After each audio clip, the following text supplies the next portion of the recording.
Let's talk about it.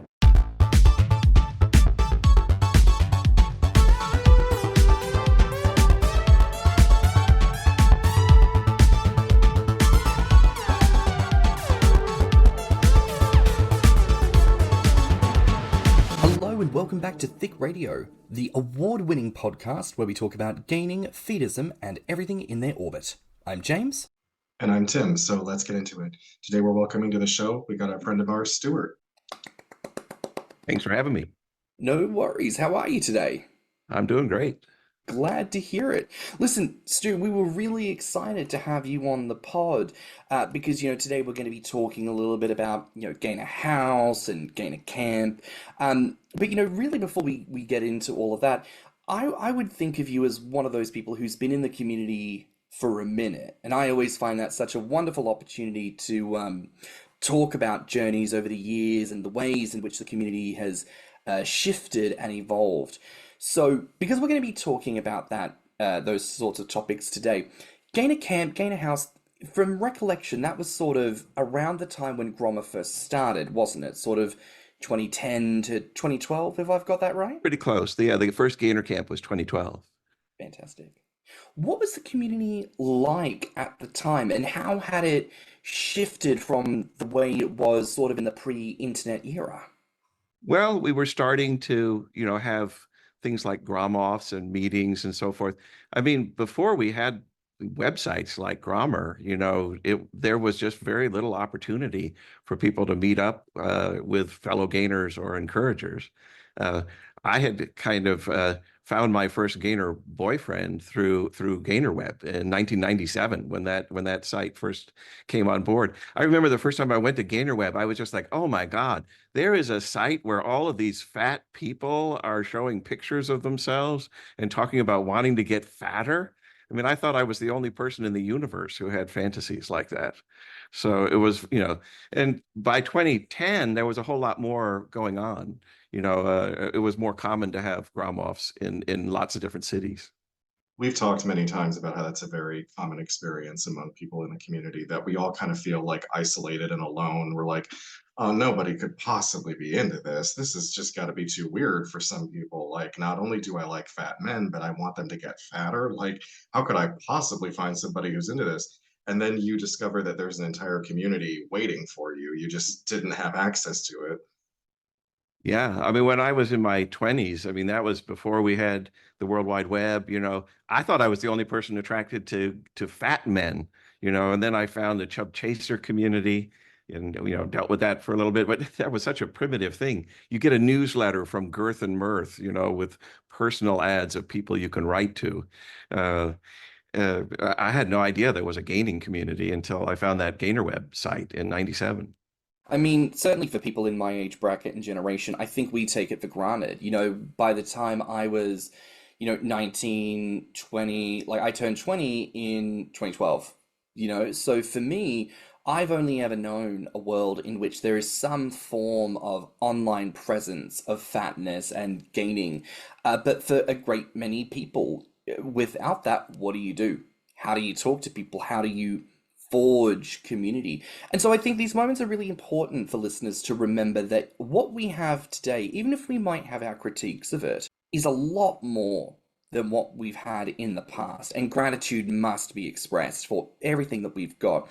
And, referencing, again, Stu, your engagement in the community, a lot of the things that you've done are reminiscent of like, we have what we have now because people like yourself made it happen. Those concepts did not exist beforehand. So thank you, really, for being part of that contribution. If I can inquire a little bit, because I imagine you're not what you would determine as a gainer. Would you call yourself an encourager or a feeder? Like, what labels do you use for yourself? Chaser, encourager, feeder, enabler. I'm kind of all of the above in different settings. What has your journey with gaining been like then, from the moment you sort of entered the community at the start to where you're at now? What's that journey been like? Well, I mentioned in the 80s, when I was in my 20s, you couldn't even find fat gay men. I mean, this was before the whole bear movement. There weren't bear bars you could go to. I would hear gay men tell me things like, "Oh, I've lost 100 pounds," and I was like, "Where were you a year ago when I could have, wanted to date you then?" I did find a chub chaser community, something called Girth and Mirth. That was somewhat frustrating too, because a lot of the chubs don't like being fat. I mean, I had a 450-pound guy who asked me not to touch his belly because it made him feel fat. Uh, there was another guy that I wanted to go out on a date with. He wouldn't go out with me. His friend told me that he was like a 200-pound, somewhat athletic guy in college. Now he weighed over 400 pounds, and he felt like he was still that 200-pound guy trapped in a 400-pound body. I find that funny because I think a lot of gainers feel the opposite. They're the 400-pound guy who's only got a 200-pound body today. But so, that was rather frustrating, the whole chub chaser.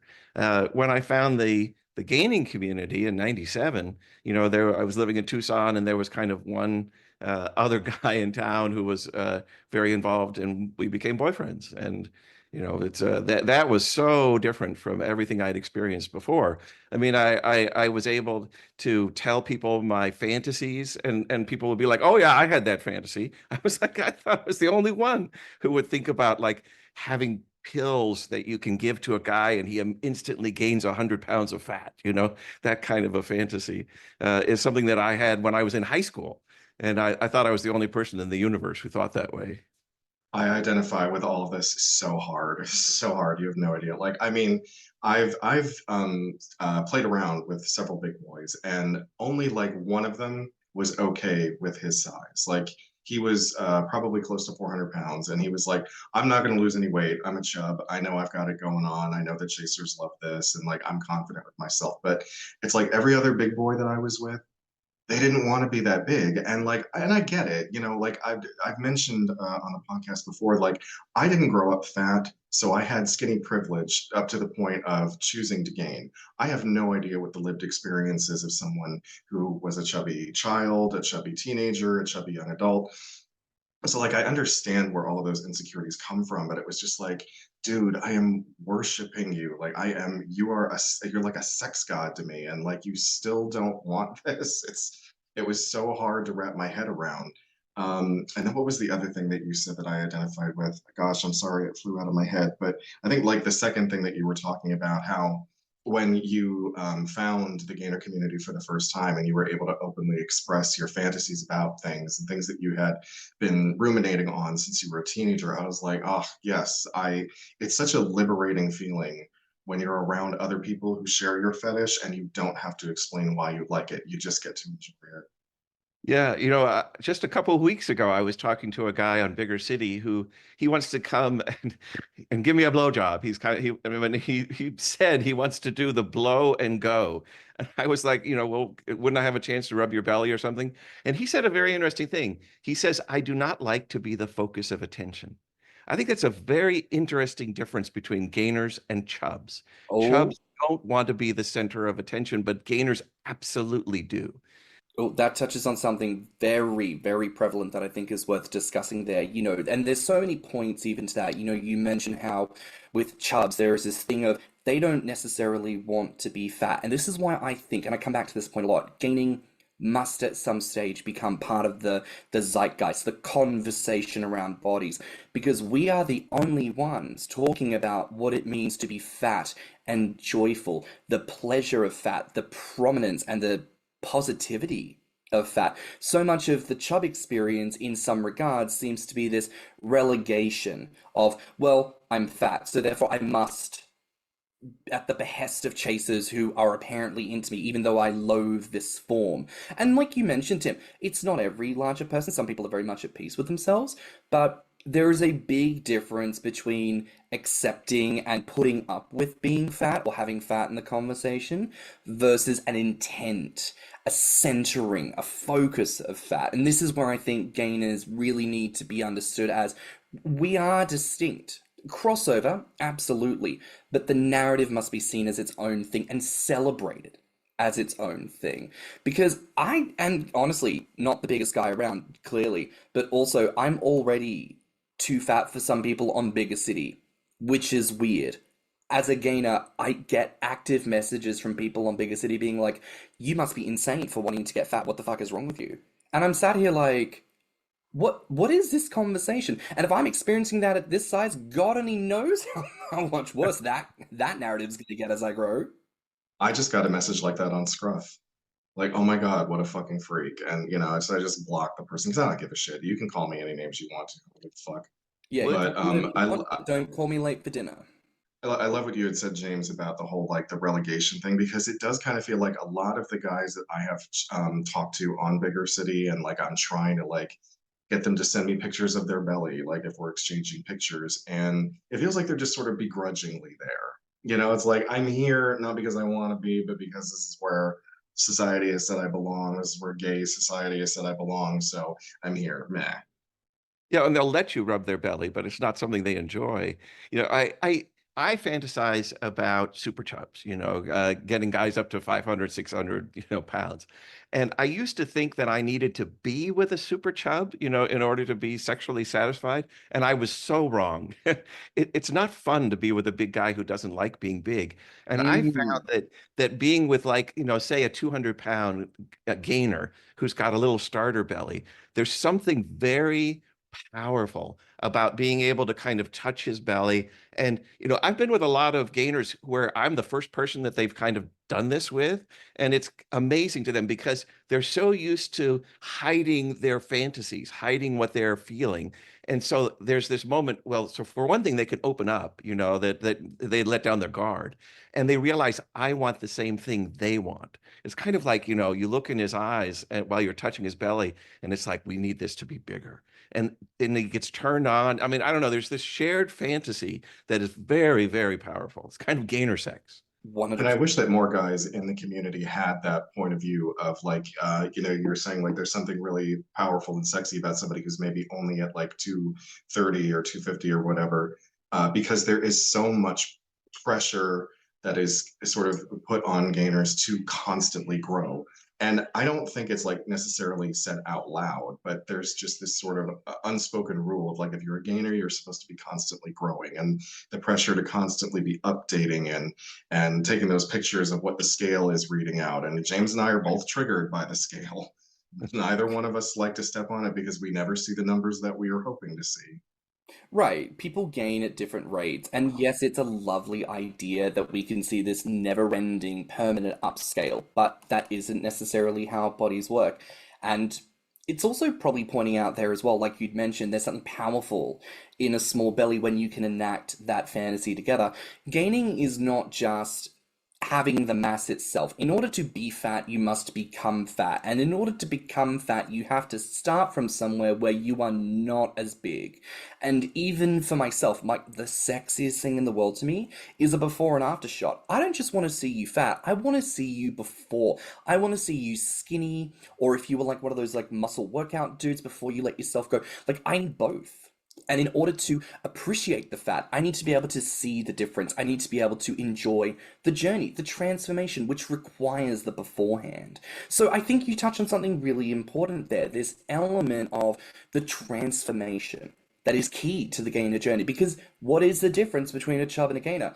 A chub arrives at being fat, but a gainer journeyed to get to fat. It was an intentional thing. And I feel like we need to center that intention, the power, the drive, the mysticism of what might happen if I give myself over to pleasure, to eating everything that I want, to allowing you to take control in the moment if that's the narrative. Like there's something very, I think, very animalistic and very sexy, something that scratches the lizard brain, or at least it does for me.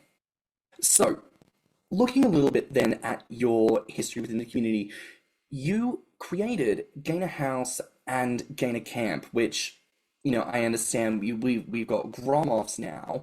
But just for anyone who maybe has heard these terms or maybe isn't fully aware of them, what was Gainer House? What was Gainer Camp? So in 2012, I decided that I wanted to have a summer camp for gainers. I mean, I had been talking to a lot of young gainers who were kind of isolated. They didn't have an opportunity to meet up with other people or to go to Grommr. And I was, I said, what if we picked 5 of these guys to come to Seattle and spend a week in a, I had a 2-bedroom condo in 2012. And so there was a big space where we had like 5 beds set up for people. I mean, it was not like you had your own private room or something. It's not like a hotel, this was like a camp, summer camp. And I hired a couple of a gainer couple who were going to be my camp counselors. And we picked 5 people to come for 1 week and 5 people to come for the week after that. So we had 2 camps that summer. And I paid for everything. Basically, I paid for transportation. When you arrived, we had plenty of food available all the time. We took you out to nice restaurants. We took you to touristy places in Seattle, and you got to spend a week socializing with other gainers. It was not a sex camp, I mean, you could think of it as shirts could come off, but not pants. You don't want people to be uncomfortable if you're in a shared living space, where there's a bed right next to you, So it was, but belly rubs were fine, that kind of thing that happens often at Grommr and things like that. So that was the camp in 2012. We did 2 of them that summer. Then I got interested in doing something more. My mother was living in Seattle and she was getting on, she's since passed on, but she kind of should not be alone at that point. I didn't want her living alone. And this gainer couple had decided to move from Boston to Seattle. And I bought a house, a 6-bedroom house where my mother could be in the lower levels, kind of a mother-in-law suite down there. And I made a deal with this couple. I said, I'll give you free room and board if you manage the house, help with my mother, and put on events. So that was the beginning of Gainer House at the end of 2012. And we did camps in 2013 and 2014 at the house. In 2015, we did something called Gainer Games, which was meant to be like our version of the Olympics. Please tell me, what did that entail? What kind of Olympic events were in this? What did you call it? Gainer Games. Gainer Games. Yeah. What were the activities? So I'll give you an example of one of the ones that I thought was really fun. So we had a bunch of gainers who were sitting in chairs and they had to keep their hands at their sides. Each gainer was paired with a feeder. There was a table that had a bunch of food items on it with different point values. Like I think, a pint of Ben & Jerry's ice cream was 150 points or something. A donut was, a Krispy Kreme donut was 15 points or something. And we gave them, I think it was something like 15 minutes that the feeder had to come over to the table, get a food item, only one at a time, go back over, feed it to their gainer. The gainer was not allowed to use their hands, had to be fed. And then they got the points for that. And so it was kind of there was some strategy. Do you go for the high point value, the low point value? What can your gainer eat? And the feeder had to run back and forth from the table to the gainer, so you couldn't grab 6 food items. There was a lot of fun. Sign me up. Sign me up. Oh my God. Like, sign me the fuck up. That sounds amazing. Yeah, I thought, so this couple that I worked with, we together we brainstormed. I thought we had some pretty good ideas. We had a blind belly rub contest where, a bunch of the larger gainers sat in chairs with a blindfold on, and then we had, we said, here's belly rubber number 1, comes and gives each one a belly rub. And then belly rub number 2, and then they had to rate the belly rubs, to see who gave the best belly rub. Now, there are not many things that I brag about, but I am damn good at worshiping a belly. I would have gone for gold at that one. Yeah. It was a lot of fun. Yeah. I mean, it's interesting reflecting on like what is even a Grommr? I think this typical idea of like how gainers meet, and I think for a lot of people there's some mysticism around it because, gainers are very spread out. We're not always in the same city, and some people do live in isolated places where there's not a lot of community. So sometimes people are like, what even goes on at a Grommr? I've organized a couple. It usually just ends up being like, meet at bar, have drinks, go get food, talk maybe. And then if people want to go off and do things, it's like, I guess, go off and do your own thing, like we're in a public venue. Whereas something like this actually sounds both kinky, but also fun in a kinky way that does not necessarily feel like inherently sexual. Like, I love the notion of a game that taps into all of the fantasy elements. Like, I just want to be the glutton who sits there and lifts not a goddamn finger and is fed into oblivion. How perfect is that? Oh, you're normally a grazer? Well, bitch, you're about to be trained on how to be a glutton today because you need to get through all of these things to win the points, to win the game. What a fun notion to be like blind belly rub. Like, whose belly rub is this? Like, whose touch is this? Because we always think like, oh, if you close your eyes and rub the belly, it's like, oh, I can picture this person because of the shape of the body. But actually, putting some of the fantasy back on the encourager, the chaser, the feeder, the enabler, the admirer, the person who gets to do the thing, to be like, there is a personality and an energy that comes through the style of worship. Like, that's fantastic, honestly. And I feel like we talked How about has this nobody before. thought of this before? We also did the classic thing of, we weighed them when they arrived on Thursday night, and then we weighed them again on Sunday night to see how much, So like I think the winner had put on 15 pounds in 3 days. You'd mentioned this on a previous thing. I think it was with the game tirade. You called it a way in and a way out. Yeah. Which is also fabulous, because I then look at, like, all the parallels here, like in and out, but then also when you think about a journey, you're looking for the way in, and then when you're ready to leave, you're looking for the way out. Like, there's a lot of parallels there I think are very fun to play around with. And I don't know, I'd love to see something more like this eventuate. I know that Belly Rub Weekend happens in LA, and I know that they sometimes have things that go on. So shout out to Freddie, if you're listening. We have ideas for the next one, damn it. But honestly, Well, all if of I that can just pull off the gainer camp idea that I want to do, I'm sorry, I'm going to steal those ideas. Hey, imitation is the highest form of flattery. So reflecting on some of those previous interviews, right? Because, and you provided us with some of those, which was interesting. Like, obviously, when we first decided we wanted to do Thicc Radio, we tried to listen to some stuff. Like, I know that the Gaining Life, you can only really listen through the Wayback Machine, and we only found like 2 episodes of the game tirade that had been preserved that way. So we listened to the both of those, and there was some others, but they're a little bit tricky to find. But very graciously, you provided us with the episodes, which was fabulous, and it was really interesting listening to these, like the camp counselors being interviewed during the camp itself, and some of the guests being interviewed, being like, "Oh, because you had group 1 and then you had group 2. What was the same? What was different?"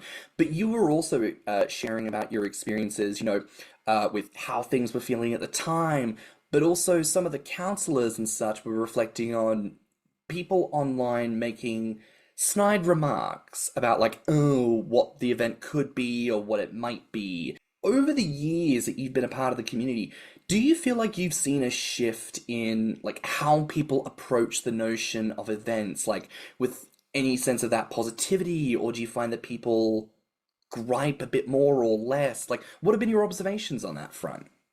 Well, I guess there are always some people who complain. I've had more people who tell me things like, I remember when I was, when I was 20 years old, I heard about your gainer camp, and it really inspired me. So people will tell me, they're like, I want to go there someday. And I think it mattered to people. There's so much fantasy around gaining, and so many people who are fantasy oriented, that it's nice to know that there are some things that are real, that have actually happened. And so you could say, I know there's this house in Seattle where they have gainers living there, and maybe I can't live in a gainer house, but at least there is one, and I know there are some people there. So, the future may hold more than just fantasy, so that was something I noticed. There are fewer Grommr than there used to be, which is very sad to me. That and I guess we're ever since the pandemic, we haven't quite come back, and there seems to be a lot more people asking for money, and I think that that kind of sets a tone that's slightly different. I've always been interested in community, trying to build community, and I was hoping. I mean, Grommr has done things too. But I get the sense that it's struggling. I think even in 2012, I think we were struggling. I was trying to be as helpful as I could in that sense, but I think it's not as good today, and I don't know quite why. I don't know whether it's that so many people are asking for money, or there's the other venues. A lot of people have their OnlyFans or their X, account and so forth. I mean, we've talked about a lot of this stuff before. We take the position on the pod, respect to people who make their bag however they make it. But it's interesting. What you've talked about here is an event where you curated not only the event, but people who came, and you really, from every detail, made it into something that scratched the itch of what gainers were looking for. When I say I've done Grommr before, I did it here in London, where there are too many people, and it's just kind of too much of a big thing to try and like whittle it down to something smaller. But over the years I lived in this city, the best gainer instances that I've had have been on the more intimate side. A small group of people going to dinner. And maybe the dinner is buffet style, or maybe the dinner is just at a bit of a nicer place if you're looking for an art market evening, followed by a light walk to the dessert place, followed by a light walk to the next dessert place, and so on and so forth. But in each of those instances, it's designed around who the people I'm there with. Like, if I know someone is really not that interested in doing one thing, we'll do the other thing. And I think maybe what people can begin to recognize with gaining is that because there are so many ways of enjoying the sensation of being fat, and there's so many ways of being social within that, maybe we need a bit more invigoration on what we could have. I mean, outside of Gainer Camp and the various Grommr events, Grommr the Seas, big cruise, belly rub weekend, clubbing weekend, and then Grommr, just kind of like a pub crawl. I feel like there's more things that we can do, and maybe people don't feel inspired to believe that we can do more. Maybe people look at that sort of framework and go, if this is the sort of limitation of it, I may be looking for something a bit different. Other people are already doing that, and therefore people hitch their wagon to other things. Does that resonate with either of you? Yeah, yeah. People have asked me sometimes why I did it. I mean, why I would spend so much money to do Gainer Camp. There's a couple of points about that, but one of the main reasons is just to do something different. I like to have to think through an interesting idea and then bring it into existence. I mean, I think that those are some of the things that I will be most proud of my entire life. That I did Gainer Camp and that I did Gainer House. I mean, it was cheap when you think about the amount of money that I spent, given the reward that I feel from it. And an interesting thing is that a lot of those campers, I think that a lot of them went from 200 pounds when they came to the camp. They're over 400 today, so that's one thing. But I think there were a lot of friendships that were formed and that are still alive today, and I think that was very important to a lot of them. I agree with what you said, James, about how some people will just hitch their wagon to someone else who's doing it. Because it's not that I think that people have a lack of creativity or a lack of drive, but maybe they get discouraged because when they go on a site like Grommr, and we all know that it's taken a bit of a turn over the years, they kind of look at it and go, no one's going to be interested. No one's going to show up. No one's going to show the slightest bit of interest. No one's going to even respond to this. So what is the point? I guess it just comes down to a matter of like, if you really feel that passionate about it, you're just going to have to go through with it. And people will respond to that passion. They may not be the most communicative about it, but I'm sure that if more people, really made the effort to create these events, that people would show up. I had a crazy idea that I was mentioning to a few guys, and they're like, do that, do that. I thought it would be fun to have an ex-jock challenge. There seemed to be a lot, that seems to be a common thing on Grommr these days, is guys who weigh like 200 pounds, and they're like, oh my God, I've gotten so fat. I used to be this muscular, skinny guy. But it would be fun I was thinking of different events we could have for, bring a bunch of ex-jocks to the Gainer House for a contest, Anyway, I like thinking up fun ideas like that and trying to bring them into existence. And I think something that resonates with me is even thinking about what we do here with the podcast, right? Like, what was the inspiration behind doing something like this? Because there wasn't anything at the time. And I know that there have been, of course, other things in the past. They're not here now. And clearly people want something, because at the time there was no other form of like public broadcast of here is a gainer or gainer adjacent person with some thoughts and feelings. Pray tell, what might they be? What subjects are on our mind? And since then we've seen things like Orbital Zine that people have started doing, which is fabulous to have a sort of written account where people are sharing stories and writing poetry, and people are posting art within that. You see a lot of gainer artists that have been on the rise in the last few years, so as a creative narrative, we're starting to see people expressing more and more and more. And something you said there, Tim, really sticks with me. That thing of, seeing something through. I think sometimes when we look at Grommr that people say they want to do, but then they don't do, or community ideas of people who kind of come together, but then they don't really know what they're doing. People aren't really following through with a framework that gives people a sense of, this is why I'm here, this is what we're doing. People end up kind of milling around going, oh, what is this? Is it friendly? Is it sexy? And if it's somewhere in the middle, how do you define that? But again, looking at what you did with Gainer House and with Gainer Camp, that sense of fulfillment is there at the core of it. Yes, come in with some ideas. Yes, let's have fun. But also, here are the activities. This is what we're going to be doing. This is how we're going to make this happen. And I think that promise of we can get there together, there's something that comes out of this, is reflective both in the success of those events, but also, as you say, people that have gone on to gain a substantial amount of weight, people who've gone on to develop close-knit friendships. I think that's something that people in our community really crave. And I think it would be great if we saw a lot more of. You had mentioned before, the money aspect, and I think sometimes people can get hung up on that. Things cost money, or where do you find the money to do things, right? But I'd be curious to know for yourself, money aside, what do you think is really at the core of putting on a good gainer thing?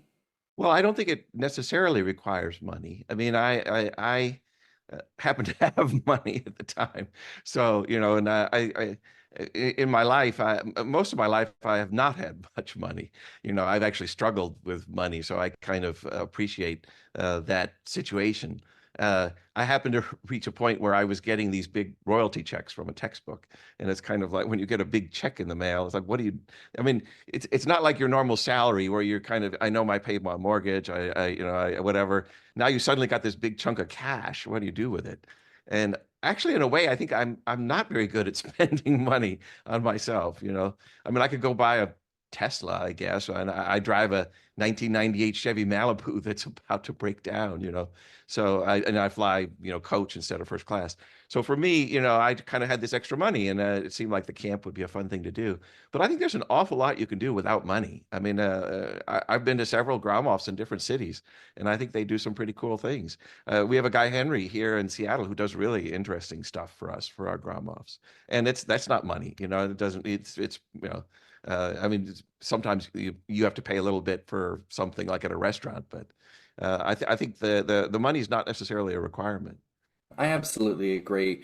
I mean, yeah, sometimes I think a down payment on a space, if you're doing a space, but then you're doing a space that feels substantial. A lot of restaurants, here, especially in places like London, you can do group bookings up to like 8 people without having to put any money aside for it. And even if you do have to put money aside for it, it's like $100, and then so long as everyone shows up and you don't waste their time, like you get the money back. So sometimes it is that thing of like, how do you invest in a space? But much like you had mentioned with the Gainer camps, you picked people to bring them to come along. I think the same thing about local things. If you're wanting to try different things that require, I guess, firmer numbers and things like that, being mindful of who you invite. Try and speak to people who you're friends with and say, hey, I want to put this event on. Can I ask you to, commit to this, come along, be a body, be a presence. When people are there and maybe they seem a bit aimless and lost, can I ask you to maybe try and reach out and, do a little bit of the hosting for them and be like, oh, gregarious and sociable and hi, I'm person, make friend. Not necessarily just leaving it all up to the host to try and herd cats at times. Obviously, in planning and organizing for today, something that stuck out to us immediately was you curiously had asked, like, oh, what are your Myers-Briggs personalities? And then when we were listening back to the Gain to High Rate interviews, you had mentioned this again. And so we were kind of like, oh, that's really interesting that, like, this is a bit of a running theme for yourself. What is the interest in the Myers-Briggs, if I can ask? Well, when I first heard about this thing, I thought it was stupid. 16 types of people. And I think that most psychologists consider it to be like scientific astrology. Not well grounded in research and so forth. But I found some interesting applications of the Myers-Briggs test. I found that it helps me to understand within individual areas where there might be conflict, that if there's a big difference in one of these four dimensions in personality, people often very much misunderstand each other. Like there's a judging, perceiving dimension, which is, do you like things organized and settled and so forth, or do you like them open-ended? And people just argue about that all the time. We need to make plans. No, we don't. We can all figure it out the day of. So I did a survey on Grommr. I asked, as part of a gainer camp, I got like 300 people to take the Myers-Briggs personality test, and it was very interesting. There were patterns that were not normal, or at least didn't match the normal population. The most common personality traits were INFJ. Intuitive, introverted, intuitive, feeling, judging. And that INFJ personality type, I have a book that gives an alternate acronym for the different types that's supposed to capture the essence. And for INFJ, it's inner nuances foster journeys. INFJs are like inside their head. They have a very complex world that they live in their head, and they can't really share it with other people, even if they wanted to. It's like too much to explain, and a lot of times it can't be put into words. So I think it's useful to understand that a lot of people on Grommr are inclined to kind of just live a fantasy life in their head and not necessarily meet people in real life or make those things real. They we're something like 2/3 introverts, when it's only like a quarter of the population in general. We don't have that many extroverts in the community. Well, now those would be people who would form a Gromov, right? I mean, an introvert, I'm deathly afraid of, having to talk to a stranger, so it was just very interesting to me to see these different patterns. We're also there's a kind of a less specific than the 16 personality types. There's the 4 personality types, and we're half NFs, intuitive feelers, which are harmony people. The most of the people on Grommr are kind of very very harmony oriented. They don't like conflict and so forth. But we don't have party people. There's a certain personality type that we're pretty much missing. Tim, do you know what your Myers-Briggs is by any chance? I am ENFPA. ENFP would be ENFP. Yeah. Uh, uh, so there's the alternate acronym for ENFP is Everyday New Fantastic Possibilities. You're supposed to like really be very up about life, very positive. It means I'm an optimist. Yeah. Oh, well, then I must have fucked up the test. I was like, I don't think I'm an optimist. Well, you can get different readings. Some people are very close to the middle on various dimensions, and then I think the test is not a very good predictor of what you're like. I mean, it's not completely wrong. I am one of those people who like hope springs eternal. I always think that no matter how bad something is, it could always get worse, and that you have to try to maintain like a look toward the future and hope that things are going to get better. I guess I would have always described myself as like the realist, the cynic, the one who's like nothing is ever as good as it seems. There's no such thing as a free lunch. That kind of thing. And it's very much labeled me as like a Dorothy Spornak in my life. When I took the test, it popped out ESFJ, which I believe is the console, though I don't know what that means, because I thought it was like a console when the person told it to me. I was like a panel of like machine bits? But no, a console is something in the world, but I don't quite know what that is. An advisor. Anyway, I think for your type, it's extra specially friendly joiner. Oh yeah, that makes sense. Just kind of here for a good time, chat to the people, bit of a social butterfly. Yeah. I would say that's true about you. I mean, I'm kind of down to clown with most people. I found an odd thing on Grommr. I think, one of the things that I think is true is that almost everybody on Grommr has the feeling that they're the one who's different. they're the one who doesn't belong. You know, it makes for an odd social dynamic on Grommr. That's maybe one of the reasons that people often won't go to Grommr is they're like, well, I won't fit in. You know, I'm not fat enough, or or I'm too fat, or I'm not social enough, or whatever. You know, so I think some people worry about whether they're going to have a good time if they go. Don't you find this when don't you talk to people and you're kind of like, I've never met up with anybody, and that this is a city that has Grommr regularly, and and people, I go to a city and I was in Denver. I met up with 4 gainers while I was there, and I was talking to people who are like, I've never met up with a gainer in Denver. It seems odd. I think a lot of it comes down to like you might be more persistent than some people because like yes, I've had people reach out, even local people, and be like, "Oh, we should meet up sometime." And I let them know, "Hey, I'm pretty much open. I tell them what days I'm usually good for." And then no one ever comes back with a plan. No one ever says, "Okay, you told me your day off. I have this day off. Let's go meet." It's like it's always just this sort of very vague, "Oh, I'd really like to meet up." Okay, when? Oh, I don't know. And then the conversation trails off and then they never right back into like months and months later when they think about it again. And I'm kind of like in the like for one thing, Grommr is the worst place to get a hold of me because I just don't take that site seriously anymore. Like it's just not somewhere that I treat as my main social hub. Yeah. So if you're going to reach out to me there, reach out to me with a plan, not something that's exceptionally vague. Because if you're gonna reach out with something vague, I'm gonna assume you're not serious. Hmm.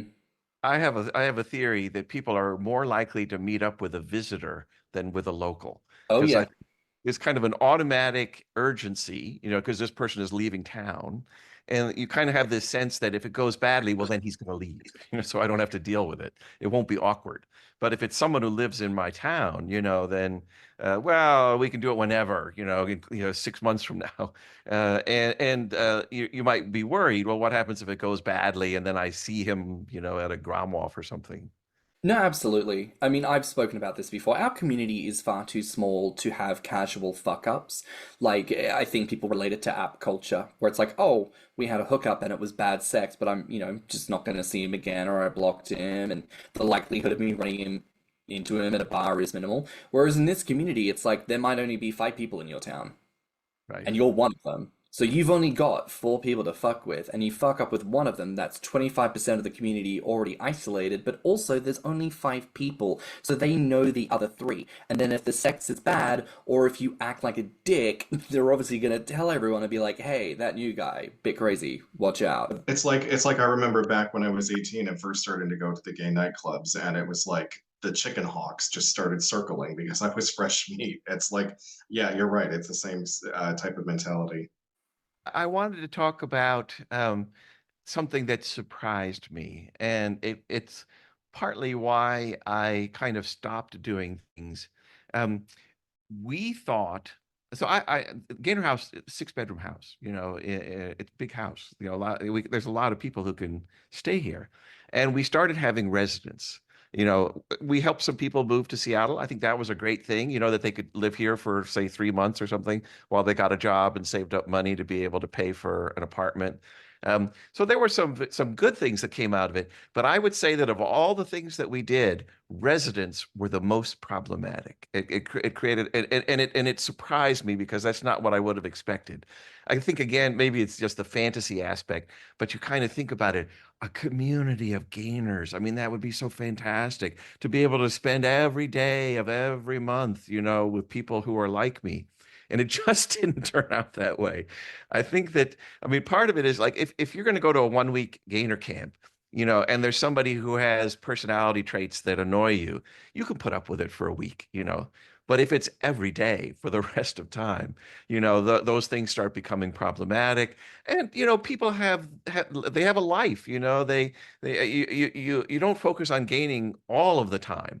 And so we had things like people would be not spending as much time with the group, and then it's kind of like they're just roommates here. They're just kind of living in the house. It wasn't what we were hoping it would be in that sense. So anyway, that surprised me. It's part of the reason that I kind of stopped at some point and wanted to take a break. I took a long break, actually. I wish I could say that that surprises me, but as this, like I said, as the cynic I am, then no, that doesn't surprise me. That's kind of why I think that the idea of your gainer camp being more transient and less, permanent is a better idea, like a sort of gainer bed and breakfast or something. I don't know. I think it makes sense. Like, I suppose even something you mentioned there, like people have real lives. And I don't say that as if like the gainer experience is all fantasy. But I wonder sometimes, you had mentioned sometimes we do get bogged down in fantasy. We get too focused on the fantasy. And I think in some instances, we do lose sight of the reality. But we do have a listener question, Stu. Because someone had noted that the websites for Gainer House and Gainer Camp are still up and running. And I think there's a curiosity there of, do you want to do these again someday? And if so, what might you do differently? Well, the first thing I kind of need, I think, is a house manager. I just, I'm not very good at making sure that we have a cleaning service coming regularly, that we get the trees trimmed so we can see the lake view better. We get the moss removed from the roof. There's just so that was something that when I had this gainer couple working with me, that they took care of all of that. So I'm thinking about whether I should try to find somebody who's interested in doing that, or a couple, who would be interested in doing that. Uh, and then I think I'd be more inclined to have more events, because then it wouldn't have to be me doing all of the work. So I've certainly thought about it. I actually pared back some of my sites. I own a lot of URLs. I own Gainer Shake, I own Gainer Stories, Gainer Camp, Gainer House. I just kind of bought all these URLs at one point in case I wanted to set up things. I own Gainer Health. I was about to set up Gainer Shake when I kind of ran out of steam, before. So yeah, I'm interested in doing it again. I mean, I was in a relationship for 8 years that kind of, and that ended. So now I'm thinking about the future. And I had mentioned before, I kind of have more money than I know what to do with, and it's weird for me because, as I said, most of my life I haven't had money. So, then to kind of have this extra money, I guess I could just learn how to indulge myself more, buy that Tesla, but I'd rather spend it on something more interesting and trying to help reinforce the gainer community is something that I care about a lot. So I'm very interested trying to figure it out. I mean, I have some visitors lined up who are going to be coming and staying at the house in the fall, and others have expressed interest in coming.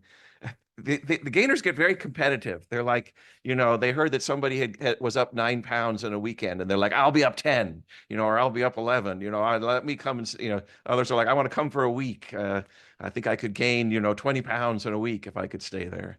So, I mean, I'm looking into that, and as I said, I have some people lined up. If there's anybody who has good management skills, they should contact me. See if I would hire them to run the house. You would leave London? I thought about Yeah. I thought about uh, uh, trying to get someone like Fat Nat to come and live in the house. Nat was one of these guys. He gets along with everyone. He was never a problem. Although maybe it would turn out as soon as he's a resident, maybe I'd learn things about him I didn't know.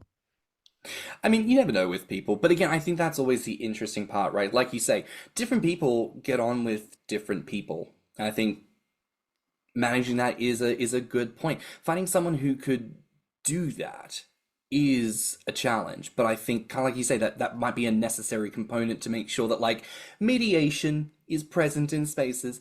I mean, what's the number one breakdown of any relationship is a lack of communication, right? So you would need that person whose whole premise is going, right, we're clearing the air, we're talking about things, getting down to brass taxes and getting it done. But would I leave London? Sure. Why not? I've been to America twice, loved it both times. When I was on the Gainer cruise back in 2022, I put on 17 pounds. I was That was it a week long thing? that was an 11-day situation all up. I felt very, very good about that. Partly because there was just like food everywhere, but also just like American food in general. It's so tasty and full of things that aren't good for you. So of course, like the little like hamster on the wheel in my brain is like running really fast, going, "You want more of this, right?" And I'm like, "Yeah, I think I do." Um, a lot of your junk foods, love it. And just like portion sizes, I'm absolutely obsessed. Like drink sizes that are the size of my entire torso makes me very happy. That is an appropriate amount of Coca-Cola. That is what I would like with every meal. So yeah, maybe we should talk about that. But yeah. Tim, would you go to Gainer House? Or Gainer Camp? Or the Gainer Games? Absolutely. Tell me when. Absolutely. It's the kind of things that I have dreamed were going to happen at other Gainer meetups that didn't necessarily happen. I mean, yes, the cruise both times I went was phenomenal, but nothing as exciting as anything that Stuart described. Mm. And you know what? We've said this before as well. Like, as much as, yes, the cruise was fabulous and decadent in all those ways, we commented on this that, like, if this was at, like, a Motel 6, assuming the beds weren't terrible, but, like, if it was just, like, a rinky-dink place with all the good Gainer people around, we knew where to get the food, and we were down to just have, like, a week of lounging by the pool and kind of doing whatever, probably would have been just as good, if not a little bit cheaper, which I think comes back to your point that it isn't always about the money. Though I do want to leave off maybe on this question for you here. For anyone listening who, and as you say, they did become kind of infamous, I think, this mystical idea of the Gainer House, the Gainer Camp, you know, because I remember dreaming about those when I was on Tumblr days looking at things. For anyone who might be considering setting something up like that for themselves, what advice might you give that person? Well, I think it was very helpful for me that I made everything free. I think that when you start asking for money from people, it just suddenly it changes. You know, their whole sense of it seems different. Now that was special to me that I had this extra funding. You know, that I could do that. We did do one thing with Gainer Games. We had paid for a lot of plane tickets for people to come here, and we were a little nervous that someone might not get on the plane. We made them pay $100 deposit, but when they walked in the door, we handed them $100. So it was just so that they wouldn't skip out. You know, that if they did skip out, that there was some cost to it. So I thought that was a good way of handling it. But it's nice when it can be free. I don't know. I think that an important thing is to figure out what are the resources you have available to you, because everybody kind of has their own set of things that they can bring to bear. You know, for me, it was that I had the extra money and I had this nice house. You know, but you know, everybody kind of has their own resources they can bring to something like doing Grommr or something like that. Stuart, this has been an absolutely phenomenal conversation, I think. Thank you so much for your time today. You're welcome. It was a very interesting exploration. I think so. Now, for anyone curious, where could they find you online? I'm on Grommr and bigger city as Tip the Scales, gainerhouse.com, gainerstories.com if people are interested. I think that's it for another week here on Thicc Radio. Please remember to like and subscribe, rate us 5 stars, and leave us a good review. Now, listen, if you liked this episode, the podcast, or just in general, please share it with your friends and encourage them to tune in. You can find me on Instagram and BlueSky at stannnum. And you can find me on Instagram, Twitter, YouTube, and TikTok at ThiccyMouse. You can also look us up on Instagram, YouTube, and TikTok at Thicc Radio, or at our website at podpage.com/Thicc Radio. If you want to submit a voice note or become a financial supporter of the show, you can find the links in the show notes, and you can always write to us at thiccradio@gmail.com. So until next time, bye, Fats. Bye, Fats. Bye, Fats. Let's talk about it.